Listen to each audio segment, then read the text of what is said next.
the hands of a group of 9 French noblemen. These noblemen became known as the Knights Templar. The word cabal, meaning a group who conspire together, comes from the word Kabbalah. One such cabal, who were to later inspire a whole armada of black magic cults and Freemasonry, were the so-called Knights Templar. They laughingly called themselves the Poor Knights of Christ, but these men were far from poor. They deliberately styled themselves as monks so that they could go about their Luciferian Kabbalistic studies and conduct business without being taxed nor arouse suspicion from the Vatican. The Kabbalistic higher secrets of ritual sodomy, the evil eye, chanting incantations, necromancy, blood sacrifice, and invoking the fallen angels in service to Lucifer fascinated the French Knights Templar. They realized that the Kabbalah originated in Palestine, and once they had realized that the Kabbalah was the key to untold spiritual magical power, they cunningly planned a bloody crusade to Palestine in order to search for more Kabbalistic and magical artifacts. They eventually discovered and looted the Temple of Solomon. Solomon was a biblical magician king who is accredited with inspiring large parts of the corpus of works we now know as the Kabbalah.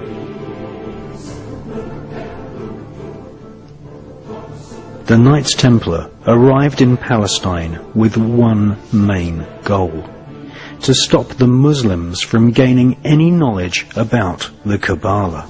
Knights Templar, once they had discovered the magical teachings of the Kabbalah, were dedicated utterly to destroying its origins so that they might hold its secrets exclusively.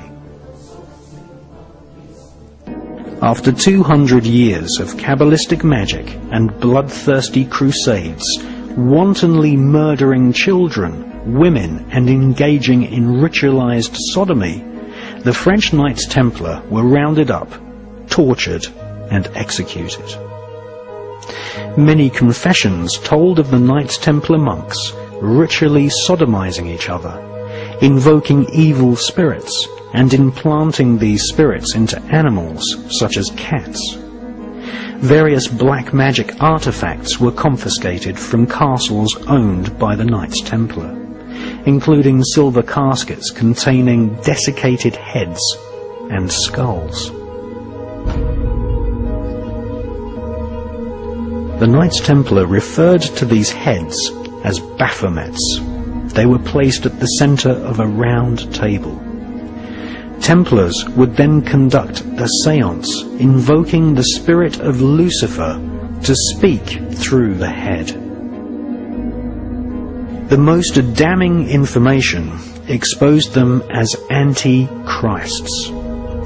Several Knights Templar confessed that the image of Jesus was spat upon and trampled during Kabbalistic rituals, a satanic tradition which is still practiced to this day at lodges of the Ordo Templi Orientis, which was once headed by Aleister Crowley.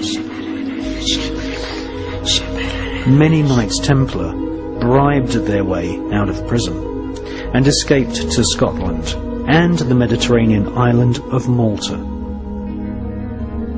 They first renamed themselves the Sovereign Knights of Malta, and then, after establishing trade routes to North America long before Christopher Columbus, they re-emerged in Scotland, calling themselves Freemasons.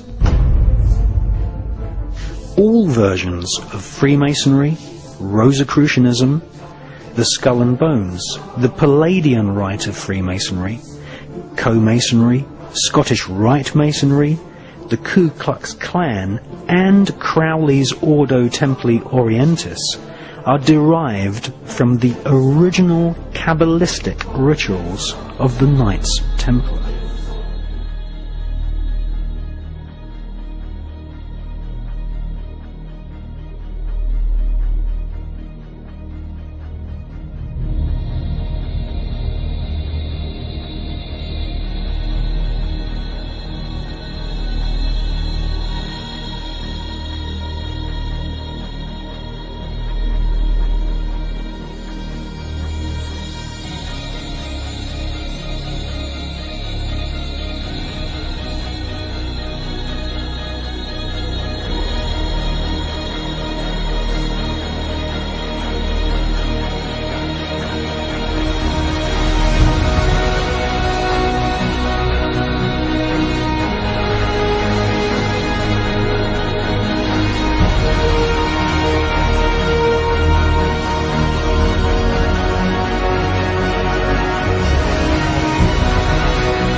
The Illuminati is a global network of witch covens, black magicians, and Freemasons. They use a secret code of numbers and words to communicate the plan to one another. They hold rituals right in the heart of the British Parliament and Washington, D.C. The Illuminati have designed the United States as the headquarters for their barbarous plan to bring about the apocalyptic prophecies of the Antichrist. I don't have a lot to respond except the fact that I am past master of my lodge and a Freemason, and I'm very proud of the fact, and I think it's interesting to listen to a debate that says that points toward Freemasonry as an occult when 36 of the 50 signers of the Declaration of Independence, all of the generals in Washington's army, and everyone who participated in the Revolutionary War were basically Freemasons. And if you look at how the foundation of the country was put together, it's on Masonic principles. So I think it's certainly an interesting debate that's probably not appropriate in this public forum, but I would certainly encourage people that have a different viewpoint to study the Freemasonry organization a little closer.